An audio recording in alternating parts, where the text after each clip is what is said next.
आशा करता हूं आप सब बहुत अच्छे होंगे। मेरा नाम है सिद्धांत अग्निहोत्री, स्टडी ग्लोस पे आपका बहुत बहुत स्वागत है। ये स्वांतो पाबो की बात करें तो रट लीजिए ये नाम, क्योंकि इनको नोबेल प्राइज इन मेडिसिन मिला है। बड़ी खुशी की बात है, नोबेल प्राइज इन मेडिसिन मिला है और इनको ह्यूमन एवोल्यूशन के लिए ये प्राइज जो है वो दिया गया है। निएंडरथल्स कौन है? वो जो कि हमारी धरती पे आज से 40,000 साल पहले रहते थे, छोटे थे, 3.5-4 फीट के होते थे, बौने होते थे। ये मॉडर्न ह्यूमन से स्प्लिट हुई है और उसके बाद एक्सटिंक्ट हो गई है। सदर्न यूरोप में, अमेरिका में आपको निएंडरथल्स देखने को मिलेंगे क्या मतलब 40,000 साल पहले की बात है ये, ठीक है। तो अब उनके निएंडरथल जीनोम, उनके डीएनए को एनालाइज करते हैं ये। आप समझिए कि is actually one of the founders of paleogenetics. जो एंशिएंट ऑर्गेनिजम्स है ना, उनके जेनेटिक सीक्वेंसिंग को अरेंज करके उनको स्टोर करना, इनकी जो किताब है वो ऐसे किताब मैं भूल गया, निएंडरथल करके है, 2014 में इन्होंने रिलीज की थी, लॉस्ट जीनोम्स करके कुछ, मैं किताब का नाम भूल गया। वो one of the best seller रही है ना। साथ ही साथ आपको ये भी बता दो कि इनके पिताजी भी एक नोबेल प्राइज विनर थे। तो इनकी जो पीढ़ी है वो काफी इंटेलेक्चुअल और एकेडमिक्स में विश्वास करती है। और आपको पता है कि अगर माहौल घर का वैसा होता है ना, कहते हैं ना कि वो जो प्रोफेशन चलता चला आ रहा है 80 to 90% आप उसी प्रोफेशन को परस्यू करेंगे, क्योंकि वो आपको विरासत में मिला है। तो इन्होंने ये परस्यू किया और ये बहुत अच्छी बात है। 1990s में इन्होंने इस पे काम शुरू किया था, ठीक है। पेलियोजेनेटिक्स पे 1990s में इन्होंने काम शुरू किया था और इन्होंने 2007 में बहुत बड़ा प्रोजेक्ट लॉन्च किया था कि हमें काम करते हैं कि हम निएंडरथल के पूरे जीनोम को सीक्वेंस करते हैं, रीस्ट्रक्चर करते हैं। आप विश्वास नहीं करेंगे, लगभग 300 करोड़ पेयर्स बनाए थे, 3 बिलियन पेयर्स बनाए थे।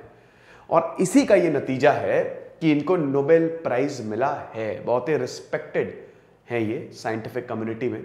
और आपको बता दूं कि इनको जो नोबेल प्राइज दिया गया है, पहले तो ये हो रहा था कि वैक्सीन वालों को नोबेल प्राइज दिया जाए, लेकिन इनको दिया गया, तो हम बात करेंगे इसकी। आपको बता दूं कि हमारी दशहरा सेल शुरू हो गई है, अब 3 दिन तक चलेगी। बहुत बच्चे बोल रहे थे सर सेल नहीं आ रही है, लो सेल आ गई है। 25% ऑफ है सारे कोर्सेज पे। यूपीएससी का तो हमारा शानदार कोर्स है, लाइव क्लासेस चल रही, हिस्ट्री ऑप्शनल का हमने नया बैच लॉन्च कर दिया है। तो बिल्कुल भी मिस मत करिए इस सेल को, आपको बहुत ज्यादा फायदा होगा। ओके, तो यहां पे जो स्वीडिश साइंटिस्ट है स्वांतो पाबो, उनको नोबेल प्राइज मिला है, ठीक है। Nobel Prize in physiology, Alfred Nobel के नाम पे नोबेल प्राइज रखा गया है, जिन्होंने डायनामाइट को इन्वेंट किया था। बहुत अमीर इंसान थे भैया, 1901 में मर गए। तो तब से उन्होंने बोला कि जो मेरी विल है, ठीक है, मेरे पास जितनी दौलत है उससे प्राइज की स्थापना करो जिसको नोबेल प्राइज बोला जाएगा, ठीक है। तो लेट 1960s में इसमें नोबेल प्राइजेस इकोनॉमिक्स भी ऐड किया गया। तो ये नोबेल प्राइज में मैंने बहुत सारे लेक्चर्स लिए, नोबेल प्राइज क्यों दिया जाता है, और यहां तक भारत के जिनको भी नोबेल प्राइज मिला है, ठीक है, उनके बारे में भी, उनकी बायोग्राफी भी मैंने रिव्यू की हुई है, तो आप जरूर देखिएगा। तो इनको नोबेल प्राइज, सबसे पहले नोबेल प्राइज फॉर मेडिसिन ही मिलता है। टोटल 10 करोड़ रुपए मिलेंगे, इंडियन रुपीस की बात कर रहा हूं, ठीक है। 10 करोड़ के करीब रुपए मिलेंगे, अच्छा खासा अमाउंट है भैया। सबसे ज्यादा प्राइज होता है नोबेल प्राइज और सबसे रिस्पेक्टेड होता है नोबेल प्राइज, आपको पता है। तो ये चीज है। तो यहां पे जो एक्सटिंक्ट होमिनिन्स हैं, है ना, वही हमारे निएंडरथल। बेसिकली ये ना देखिए, डीएनए से ही, डीएनए एक मेमोरी है। आप आज ऐसे हो तो कैसे, क्यों? क्योंकि आपका डीएनए वैसा रहेगा, आपके पूर्वजों का डीएनए वैसा है। आज भी आपको पता है ना, हमारे अंदर वो हंटर इंस्टिंक्ट है, हमारे अंदर वो माइग्रेशन इंस्टिंक्ट है। पता है क्यों? क्योंकि हमारे पूर्वज हंटर और गैदरर्स थे। सेपियंस किताब में युवल नोआ हरानी ने लिखा है ना ये, कि वो चलता चला रहा, हम कितने भी मॉडर्न हो जाए, लेकिन कहीं ना कहीं वो चीज जाएगी नहीं। जो आपका ट्रेट था, जो आपके पूर्वजों का ट्रेट था, वो आप में आएगा ही आएगा।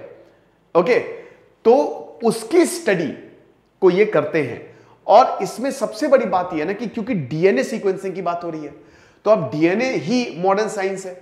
डीएनए को स्टडी करके आप सारी बीमारियों को ठीक कर सकते हैं। आपको अब पता लगा सकते हैं, कंपेयर कर सकते हैं पहले और आज के जमाने में, और रहस्य खुल सकता है कि हमारे पूर्वज कैसे थे, ठीक है, उनका कैसा बिहेवियर था, सब कुछ खुल सकता है।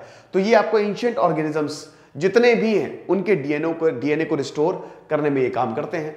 ठीक है, तो यही चीज अभी आपको पता ही है कि भैया बहुत ज्यादा पैसा मिलता है, लगभग 10 करोड़ के आसपास, तो समझ लीजिए करोड़पति हो गए हैं।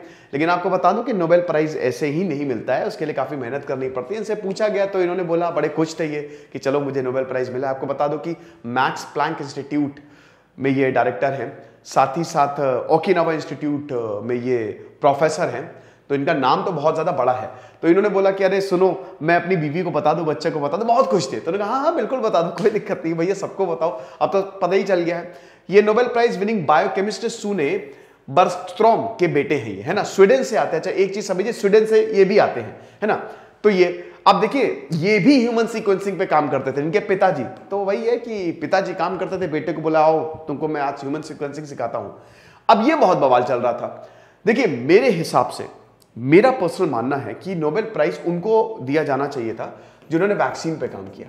मेरा पर्सनल मानना है, और इस पे डिबेट चल रहा है कि जिन्होंने हमको बचाया कोविड-19 से। अमेरिका बर्बाद, यूरोप बर्बाद, इटली में लाशें बिछ गई थी, वैक्सीन नहीं होती ना हम खत्म हो जाते, इतनी बुरी हालत थी।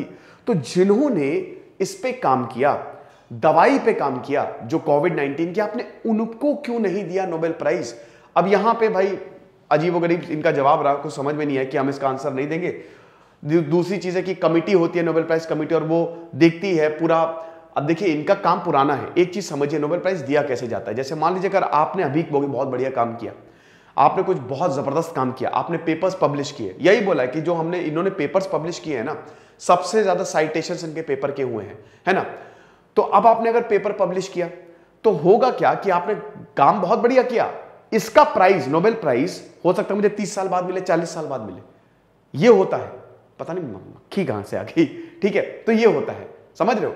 तो यहां पे स्वांतो साबो ने बहुत सारे पेपर्स को तो वही बोला कि भैया इन्होंने एकदम वक्त बदल दिए, जज्बात बदल दिए हैं, ऐसा काम इन्होंने किया है, तो इसीलिए इनको नोबेल प्राइज दिया गया है। लेकिन मुझे पर्सनली लगता है कि इस बार का जो नोबेल प्राइज है वो कोविड-19 के जो वॉरियर्स हैं उनको मिलना चाहिए था। ठीक है, सिद्धांत अग्निहोत्री साइनिंग ऑफ।